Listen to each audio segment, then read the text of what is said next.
ఈ వీడియోలో వచ్చేసరికి ఫస్ట్ స్టెప్ సొల్యూషన్స్. సో వీళ్ళు ఇచ్చిన ఓవరాల్గా చూస్తే ఎగ్జిట్ పోల్స్ టోటల్ వచ్చేసరికి 175 సీట్లు కదా. ఉత్తరాంధ్రలో టోటల్ 34 ఉంటే వైఎస్ఆర్సీపీ 23, కూటమి 9, clean contestant 2. Godavari district east and వెస్ట్లో టోటల్ 34 ఉంటే వైఎస్ఆర్సీపీ 13, కూటమి 15, క్లోజ్ కంటెస్టెంట్ 6.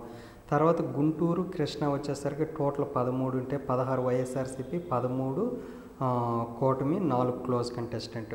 ప్రకాశం నెల్లూరు వచ్చేసరికి 22 సీట్లు ఉంటే వైఎస్ఆర్సీపీ 15, కూటమి 5, క్లోజ్ కంటెస్టెంట్ 2.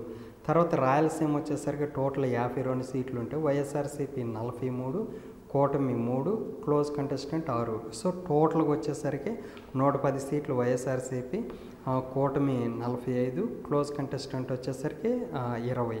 బట్ ఇక్కడ వచ్చేసరికి ఈస్ట్ వెస్ట్ గోదావరి లేకుండా చూసుకుంటే 141 సీట్లు కదా. 141లో కూడా వైఎస్ఆర్సీపీకి 7, కూటమికి 30, క్లోజ్ కంటెస్టెంట్ 14. ఎందుకంటే ఇది చెప్పి ఈ ప్రొజెక్షను ఈస్ట్ వెస్ట్లో వీళ్ళ హవా ఎక్కువ కదా, కూటమి హవా అనుకున్నారు. దాని ప్రకారం చూసుకున్నా ఇక్కడ వైసీపీయే ఎక్కువ వస్తుంది.